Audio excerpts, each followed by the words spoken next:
জি, আপনারা জানেন যে জুলাই গণঅভ্যুত্থানের পরে পুনর্গঠিত ট্রাইব্যুনালের আগামীকালকে যে রায়টি হতে যাচ্ছে এটি সর্বপ্রথম রায়। এবং এই ট্রাইব্যুনালে জুলাই গণঅভ্যুত্থানের পরে যে কয়েকটি সংশোধনী এসেছে আইনে, তার মধ্যে অন্যতম হলো যে 24-এর আগের ট্রাইব্যুনালে নাম আন্তর্জাতিক অপরাধ ট্রাইব্যুনাল হলেও সেখানে আন্তর্জাতিক আইনের কোনো প্রযোজ্যতা ছিল না। জুলাই গণঅভ্যুত্থানের পরে আইন সংশোধন করে আন্তর্জাতিক আইন অর্থাৎ রোম স্ট্যাটিউটে যে আন্তর্জাতিক আইনের সংজ্ঞা এবং অ্যাপ্লিকেবিলিটি আছে সেটা এখানে প্রযোজ্য করা হয়েছে। দ্বিতীয় যে অন্যতম সংশোধনীটা করা হয়েছে সেটা হলো দণ্ডের পাশাপাশি অর্থাৎ কারাদণ্ড বা মৃত্যুদণ্ডের পাশাপাশি এখানে আরেকটি দণ্ডকে এখানে সংযোজিত করা হয়েছে, তা হলো আসামিদের সম্পদ বাজেয়াপ্ত করে ভিকটিম, আহত নিহত বা এই ঘটনায় যারা ক্ষতিগ্রস্ত তাদের বরাবর হস্তান্তর করা। কেন আমরা এটা চাচ্ছি? যেহেতু এটা আইনে আছে এবং একটি মানুষের প্রাণের বিনিময় তো আসলে কখনো দেওয়া সম্ভব না। রাষ্ট্র মাঝে মধ্যে ওই প্রাণের বিনিময়ে তাদের পরিবারকে সচ্ছল করার জন্য যে ব্যক্তিটি দুনিয়া থেকে চলে গেলেন সে পরিবারে যে কন্ট্রিবিউশনটা করতেন তার কিছুটা পূরণ করার জন্য এই সকল বিধান রেখে থাকেন। যেহেতু এই ট্রাইব্যুনালে ফাইন্যান্সিয়াল কম্পেনসেশনটা আছে, আমরা সেজন্য এটা চেয়েছি। সিমিলার ম্যাটার অর্থাৎ জুলাই গণঅভ্যুত্থান চলাকালে যে কয়েকটি অভিযোগ আমরা এই ট্রাইব্যুনালে এনেছি, এই সেম অভিযোগে যদি এই 3 জন আসামির বিরুদ্ধে বাংলাদেশের অন্য কোনো আদালতে কোনো মামলা চলে থাকে সেগুলো আর চলবে না। কারণ এটা আমাদের কনস্টিটিউশনাল রাইটস, প্রত্যেকটি নাগরিকের উপরে যে একই অভিযোগে কোনো ব্যক্তিকে দুবার শাস্তি বা দুবার বিচার করা যাবে না।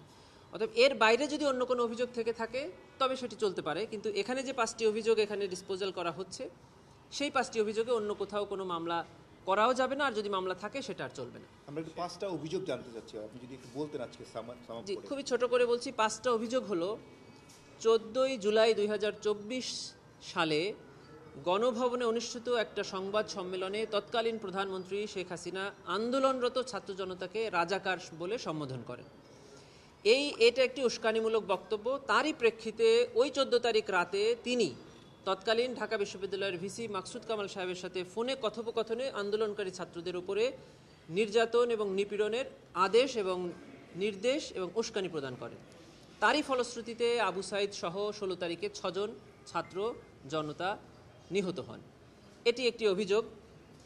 দ্বিতীয় অভিযোগটি হলো 18ই জুলাই 2024 তারিখে তৎকালীন প্রধানমন্ত্রী সাবেক ঢাকা সিটি কর্পোরেশনের মেয়র শেখ ফজলে নূর তাপসের সঙ্গে একটি ফোনে কথোপকথন করেন। সেখান থেকে দেখা যায় যে উনি আন্দোলনরত ছাত্র জনতার উপরে মারণাস্ত্র অর্থাৎ লেথাল ওয়েপন ব্যবহার করার নির্দেশ দিয়েছেন। হেলিকপ্টার ব্যবহার করে গুলি এবং ড্রোন ব্যবহার করে ছাত্র জনতার অবস্থান নির্ণয়ের নির্দেশ দিয়েছেন। এর মাধ্যমে সারা দেশব্যাপী লেথাল ওয়েপন ব্যবহার করে 1400 ছাত্র জনতা নিহত হয়েছেন, হাজার হাজার ছাত্র জনতা আহত হয়েছেন। এটি এই মামলার দ্বিতীয় অভিযোগ। তৃতীয় অভিযোগটা ছিল রংপুরে আবু সাইদকে হত্যা। চতুর্থ অভিযোগটা ছিল চাংখারপুলে শহীদ আনাস, ইয়াকুব সহ 6 জনকে হত্যা।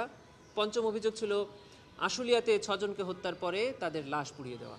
এই 5টি অভিযোগে আমরা ফর্মাল চার্জ সাবমিট করেছিলাম। চার্জ হিয়ারিং সেভাবে করেছি। ট্রাইব্যুনাল চার্জ ফ্রেমিংয়ের ক্ষেত্রে আমাদের ফর্মাল চার্জটাকে কিছুটা রিশাফেল করেছেন, মানে ওনারা 5টি অভিযোগকে আরেকটু বাড়িয়েছেন বা কিছু রিশাফেল করেছেন। এখন জাজমেন্টের ট্রাইব্যুনাল সিদ্ধান্ত নেবেন যে এটা আমাদের চাওয়া অনুযায়ী করবেন নাকি ট্রাইব্যুনালের মতো করবেন। আপনারা তো প্রমাণ করতে পেরেছেন।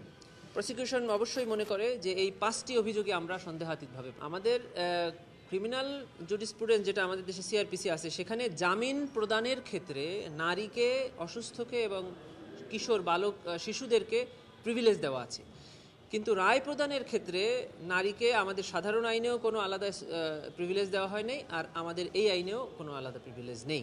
অর্থাৎ রায় প্রদানের ক্ষেত্রে আসামি নারী হোক পুরুষ হোক, তিনি তার অবস্থানে থেকে কি অপরাধ করেছেন সেই অপরাধের গ্র্যাভিটি বিবেচনা করে শাস্তি প্রদান করা হবে বা মামলা প্রমাণ না হলে খালাস প্রদান। এর আগে এই ট্রাইব্যুনালে যে আরও 56টি রায় হয়েছে তার বেশিরভাগ মামলাতেই স্টেট ডিফেন্স ছিল, এবং এই ট্রাইব্যুনালের প্রথম যে রায়টা হয়েছে মৌলানা আবুল কালাম আজাদ সাহেবের, সেটিও স্টেট ডিফেন্স দ্বারা পরিচালিত একটি মামলা ছিল, এবং আমাদের আইনে স্টেট ডিফেন্স দিয়ে যারা অনুপস্থিত আসামি আছে তাদের বিচারের ব্যবস্থা আছে।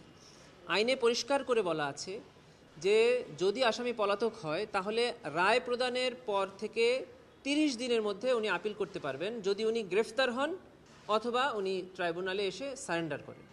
আদারওয়াইজ স্টেট ডিফেন্সের অ্যাপিলেট ডিভিশনে অ্যাপিল ফাইল করার কোনো এখতিয়ার নেই। আচ্ছা, শেখ হাসিনা তো ভারতে আছেন। হ্যাঁ, আমরা যখন ট্রাইব্যুনাল প্রথম ওনার বিরুদ্ধে গ্রেফতারি পরোয়ানা জারি করলেন তখন আমরা পররাষ্ট্র মন্ত্রণালয়ের মাধ্যমে রেড নোটিশ জারির একটা আবেদন করেছিলাম। কালকে যদি রায় হয় এবং রায়ে যদি ট্রাইব্যুনাল ওনার বিরুদ্ধে শাস্তি প্রদান করেন তাহলে আমরা আরেকটি কনভিকশন ওয়ারেন্টের আবেদন ইন্টারপোলে আবার পাঠাবো তার বিরুদ্ধে রেড নোটিশ জারির জন্য। ওটা তো এই ট্রাইব্যুনালে শেষ, উনি চাইলে আপিল করতে পারবেন। এখনো পারবেন?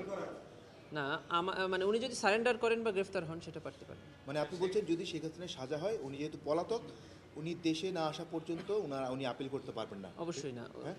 যে সকল আসামিরা এই মামলায় পলাতক আছে তারা গ্রেফতার হওয়া অথবা সারেন্ডার করা ছাড়া অ্যাপিলেট ডিভিশনে আপিল করতে পারবেন না।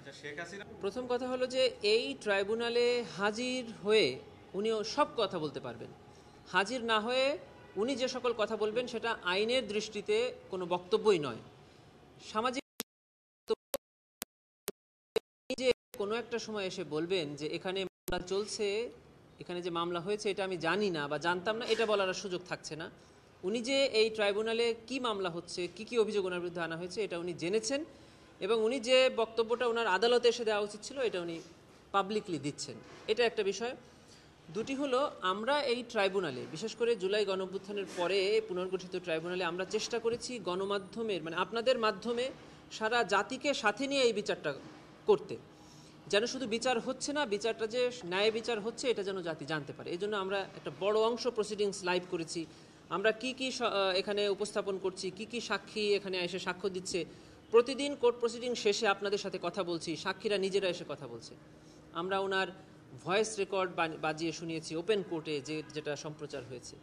সেখানে আপনারা শুনেছেন যে উনি নিজ মুখে এই আদেশটা দিয়েছেন কথোপকথনের মাধ্যমে। এইটা প্রত্যেকটি অপরাধী পৃথিবীতে এখন পর্যন্ত যত এই ধরনের মানবতা বিরোধী অপরাধ হয়েছে কেউই স্বীকার করেনি যে ওনারা অপরাধী। তারই অংশ হিসেবে উনি অস্বীকার করেছেন, কিন্তু আদালত এটাকে ডিসাইড করবেন যে উনি আদৌ অপরাধী কি নয়। আপনার এটার প্রেক্ষিতে আমি একটা প্রশ্ন করি, সেটা হলো যে বাংলাদেশ সরকার আনুষ্ঠানিকভাবে ভারতকে বলেছিল যে শেখ হাসিনার যে কথাগুলো বলছেন, মিডিয়া ইন্টারভিউ দিচ্ছেন, এটি যেন প্রচার না হয়। ভারতের পররাষ্ট্র মন্ত্রণালয় বাংলাদেশ সরকারকে জানিয়েছে যে এটি গণমাধ্যমের মুখ তারা বন্ধ করতে চান না, তো পারবেন না।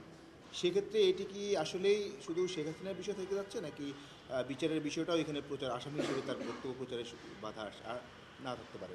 না, এটা আমরা অ্যাবসলিউটলি গভর্নমেন্টের এবং কূটনৈতিক বিষয় হিসাবে দেখছি। প্রসিকিউশন বা বিচার ব্যবস্থার ক্ষেত্রে আমরা এটাকে কোনো আমলে নিচ্ছি না।